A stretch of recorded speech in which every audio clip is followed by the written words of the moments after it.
मुआशी तरक्की हदफ से कम रही, एक्सपोर्ट का टारगेट भी पूरा ना हो सका। वजीर खजाना ने कौमी इक्तिसादी सर्वे पेश कर दिया। मुआशी तरक्की की शरह नमू 3.7% रही। रवा माली साल शरह नमू 4% से ज्यादा रहने की तवक्को थी। मईशत का हुजम $452 अरब से तजावुज कर गया। सीमेंट में 10 और फर्टिलाइजर सेक्टर में 17% नमू रिकॉर्ड। ज़राई शोबे की शरह नमू 2.89% और बड़ी सनतों में तरक्की की शरह नमू 6.1% रही। फूड, टेक्सटाइल समेत 16 शोबों में मुस्बत रुझान रहा। फीकस सालाना आमदन $1,901 हो गई। टैक्स महसूलात में 11.3% इजाफा हुआ। जुलाई ता मई महंगाई की शरह 6.7% रही। ज़र मुबादला के ज़खायर $17.2 अरब हो गए। वर्ल्ड कप में पाकिस्तान का बना हुआ फुटबॉल इस्तेमाल होगा। स्पोर्ट्स बरामदाद $3 अरब से तजावुज कर चुकी।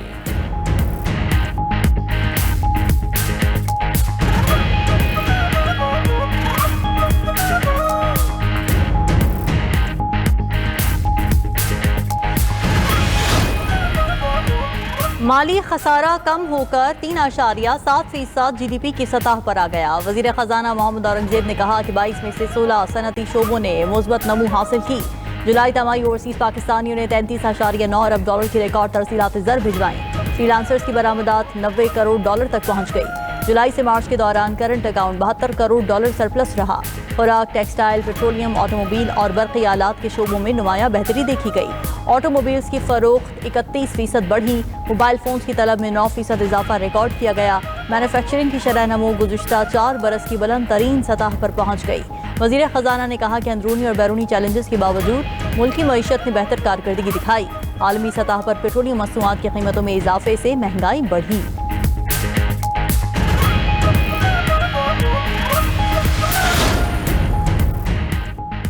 फीकस आमदन का सालाना हदफ पूरा न हो सका। ज़राअत और सनती शोबे की तरक्की का हदफ भी पूरा न हुआ। सनती शोबे की ग्रोथ 3.51% रही।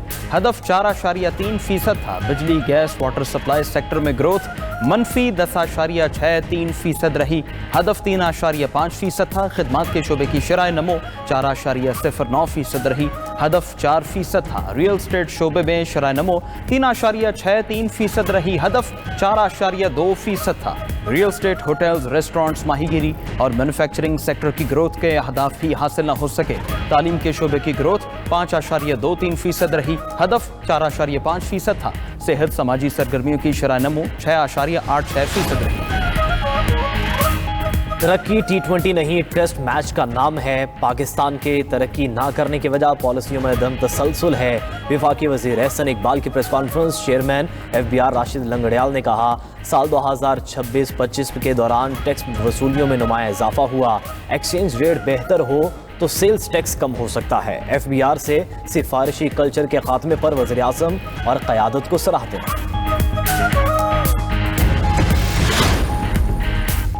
17,500 अरब रुपए से ज्यादा हजम का विफाकी बजट कल पेश किया जाएगा। आइंदा माली साल टैक्स रेवेन्यू का हदफ 15,267 अरब रुपए मुकर्रर किए जाने का इम्कान। नॉन टैक्स रेवेन्यू का हदफ 2,767 अरब रुपए। मुआशी शरह नमू 4% तजवीज़। नए माली साल में महंगाई की शरह 8.2% तक महदूद रखने का हदफ मुकर्रर। पेट्रोलियम लीवी से 1727 अरब रुपए वसूल करने का मंसूबा। कर्जों पर सूद की अदायगी के लिए 7,824 अरब रुपए मुख्तस करने की तजवीज़। दिफाई अखराजात तकरीबन 3,000 अरब रुपए रखने की तजवीज़ ज़ेर गौर।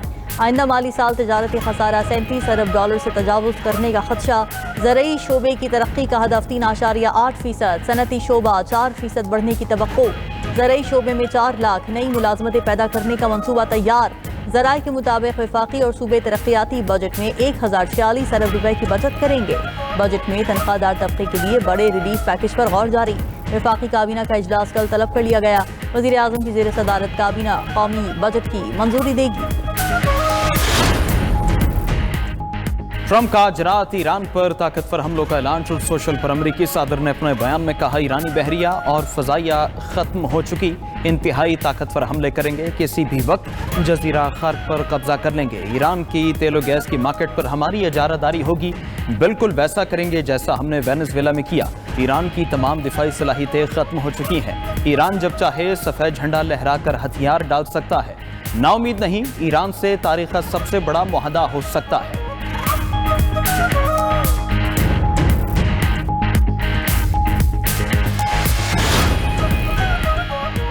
अमरीकी हमलों ने जुज़वी जंगबंदी ख़त्म कर दी, मुज़ाकरात बेमानी और गैर मौसर हो गए। ईरानी नायब वज़ीर ख़ारजा काज़िम गरीबाबादी ने कहा, ईरानी फ़ौज किसी भी जारियत का इबरतनाक जवाब देने के लिए तैयार है।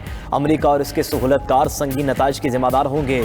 ईरानी पार्लियामेंट की कौमी सलामती कमेटी के तर्जुमान इब्राहिम रज़ाई ने सदर ट्रंप की धमकी पर अपने रद्द-ए-अमल में कहा कि अमरीका को ईरान के सामने हथियार डालना होंगे। ईरानी वज़ीर ख़ारजा अब्बास अराग़ची का यूरोपीय यूनियन की ख़ारजा अमूर के सरबराह काया क़िलास से टेलीफोनिक राबता। अमरीकी जारियत और ईरान की खलीजी ममालिक पर हमलों के बाद की सूरत हाल पर तबादला ख्याल। अब्बास अराग़ची ने कहा, अमरीकी हमलों ने जंग बंदी को बेअसर कर दिया। तेहरान पर हमले आलमी क़वानीन की खुली खिलाफ वर्जी हैं। खतरनाक नताइज की जिम्मेदारी अमरीका पर है।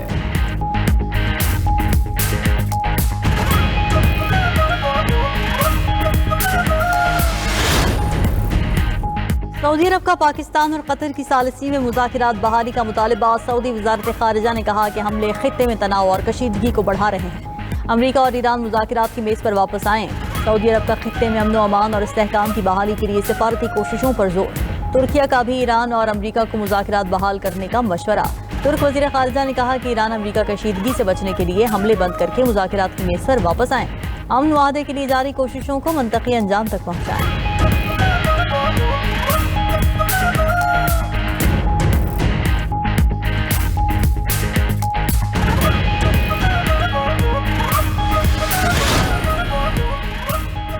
फील्ड मार्शल सैयद आसिम मुनीर से तुर्क commander land forces general Metin Tokel की GHQ में मुलाकात हुई। पाक तुर्क अस्करी क़यादत के दरमियान बाहमी दिलचस्पी, इलाकाई सिक्योरिटी और दिफाई ताउन पर तबादला ख्याल। फील्ड मार्शल सैयद आसिम मुनीर ने पाकिस्तान और तुर्किया के तारीखी, सकाफती और स्ट्रेटेजिक ताल्लुकात की अहमियत उजागर की। दोनों ममालिक की मुसल्लह अफवाज के दरमियान मजबूत दिफाई शराकतदारी को सराहा। पाक तुर्क दिफाई ताउन को मजीद वुसअत देने और इदारा-जाती रवाबित मजबूत बनाने पर इत्तिफाक। तुर्क जनरल की air chief marshal Zaheer Ahmed Babar Sidhu और naval chief admiral Naveed Ashraf से मुलाकात। तुर्क कमांडर ने पाक फौज की पेशेवराना सलाहियतों और दिफाई तैयारियों को सराहा।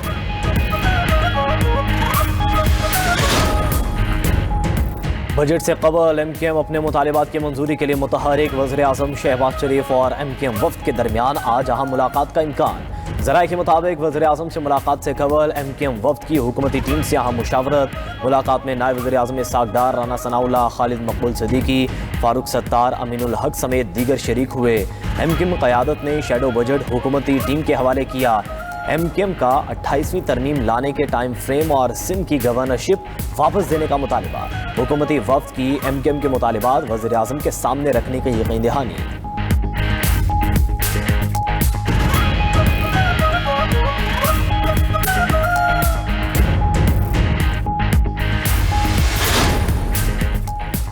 अपोजिशन बजट सेशन का बॉयकॉट नहीं करेगी। पार्लिमानी पार्टी का बजट सेशन में भरपूर एहतजाज का फैसला। अपोजिशन जमातों की मुश्तरका पार्लिमानी पार्टी का इजलास, पार्लियामेंट के अंदर और बाहर भरपूर एहतजाज करने का फैसला। बानी PTI से मुलाकात और उनकी रिहाई का मुतालिबा हर सूरत बरकरार रखेंगे। चेयरमैन PTI बैरिस्टर गौहर ने कहा कि हमारा 1 पॉइंट एजेंडा है कि बानी PTI का इलाज और उनसे मुलाकात करवाई जाए।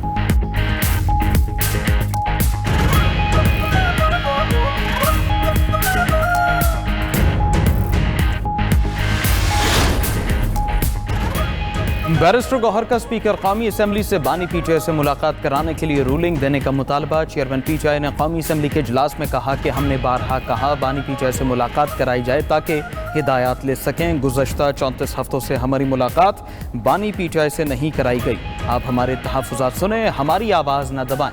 स्पीकर कौमी असम्बली ने कहा कि अगर बानी PTI रुकने असम्बली होते तो रूलिंग दे सकता था। मैंने पूरी कोशिश की लेकिन आपने सिलसिला तोड़ दिया। उधर रुकने कौमी असम्बली इकबाल आफरीदी की रुकनीत मौजूदा इजलास के लिए मुअत्तल। स्पीकर ने सिक्योरिटी स्टाफ को इकबाल आफरीदी को पार्लियामेंट की इमारत से बाहर निकालने के अहकाम दिए।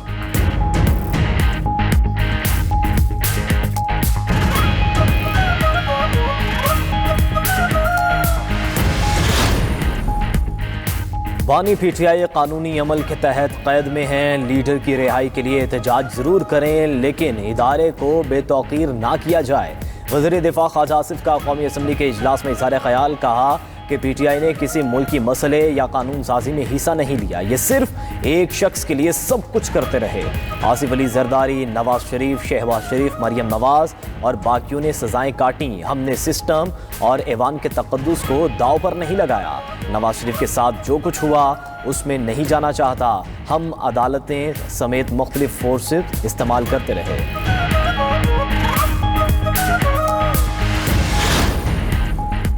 मुस्लिम लीग नून और पीपल्स पार्टी के आला सतह वफूद की गिलगित में मुलाकात। गिलगित बल्तिस्तान में हुकूमत साजी से मुतालिक मुख्तलिफ तजावीज़ पर तबादला ख्याल। दोनों जमातों का मुशावरत के अमल को आगे बढ़ाने पर इत्तेफाक। वफूद ने फैसला किया कि तजावीज़ पर अपनी अपनी जमात की क़यादत को एतमाद में लिया जाएगा। लीगी वफ्द में वफाकी वज़ीर इंजीनियर अमीर मकाम और सदर नून लीग GB हाफिज़ हफीज़ुर्रहमान शामिल। पीपल्स पार्टी के वफ्द में कमर जमान कायरा, शर्जील मेमन, नैयर हुसैन बुखारी शामिल थे।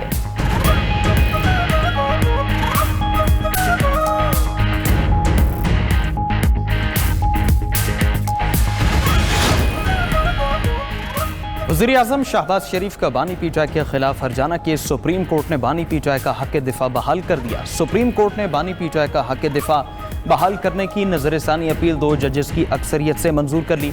एक जज ने हक़ दिफा ख़त्म रखने के हक़ में इख्तिलाफी नोट तहरीर किया। मुख्तसर फैसले में जस्टिस आयशा मलिक ने खुली अदालत में सुनाया। फैसले में कहा गया कि बानी PTI का हक़ दिफा ख़त्म करने का फैसला कालदम करार दे दिया गया। ट्रायल कोर्ट हक़ दिफा बहाल करके कानून के मुताबिक कार्रवाई आगे बढ़ाए।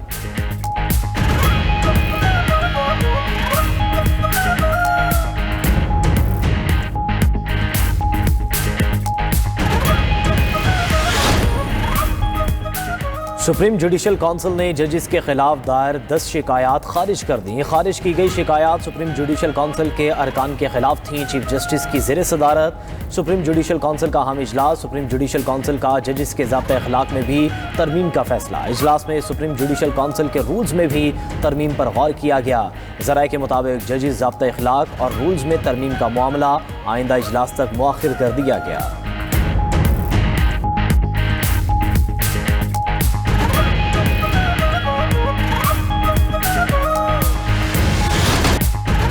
अमरीका और ईरान के फिर एक दूसरे पर ताकतवर हमले। अमरीका ने ईरान में अहदाफ पर टोमाहॉक मिसाइल दाग दिए। अमरीकी जंगी तैयारों की ईरान के मुख्तलिफ शहरों पर शदीद बमबारी। तेहरान, वीना, बंदर अब्बास, जजीरा सिरीक और जजीरा किश जोरदार धमाकों से गूंज उठे। अमरीका ने ईरानी बंदरगाह गरगान, कश्म और हिंगाम जज़ायर पर भी बम गिरा दिए। आबना हरमुज़ के करीब ईरानी एयर डिफेंस साइट्स को निशाना बनाया। जनूबी ईरान में ड्रोन कंट्रोल यूनिट्स और फ़ज़ाई दिफाई निज़ाम पर भी बमबारी। अमरीकी बमबारी से करगान में 2 ईरानी शहरी जख्मी भी हुए। सेंटकॉम का कहना है कि अमरीकी कार्रवाई का असल हदफ जनूबी ईरान में अस्करी तंसीबात थी। ईरान के मुतादिद शहरों पर अपने दिफा में हमले किए। हमले करने में इजराइल शामिल नहीं था।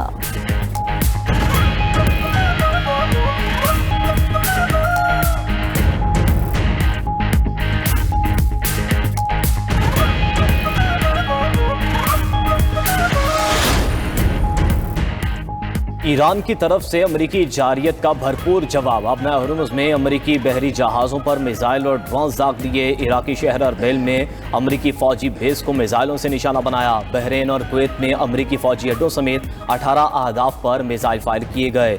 खलीज के फ़ज़ाई हुदूद की खिलाफ वर्जी करने वाले अमरीकी F-16 जंगी तैयारे पर मिसाइल दाग कर पीछे हटने पर मजबूर कर दिया। आबना हरमुज़ में अमरीकी अफवाज और पासदाराना इनकलाब के दरमियान शदीद झड़पें। ईरान ने आबना हरमुज़ से गुजरने की कोशिश करने वाले बहरी जहाज़ों को निशाना बनाया। अमरीकी सेंट्रल कमांड ने आबना हरमुज़ में किसी अमरीकी जहाज़ को निशाना बनाए जाने की खबरों की तरदीद कर दी। झड़पों के बाद ईरान ने आबना हरमुज़ से तमाम जहाज़ों की आमदोरफ्त बंद कर दी।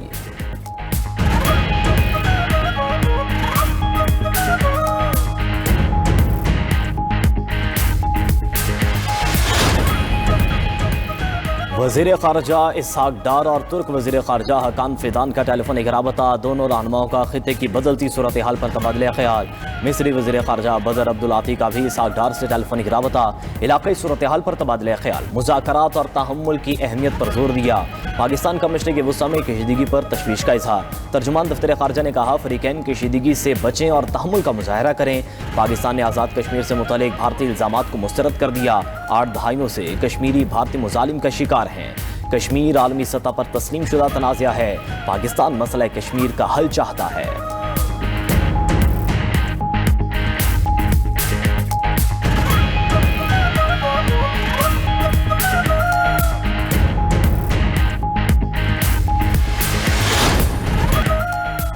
फुटबॉल का सबसे बड़ा आलमी मेला आज से सजेगा। फीफा वर्ल्ड कप 11 जून से 19 जुलाई तक अमेरिका, कनाडा, मैक्सिको में होगा।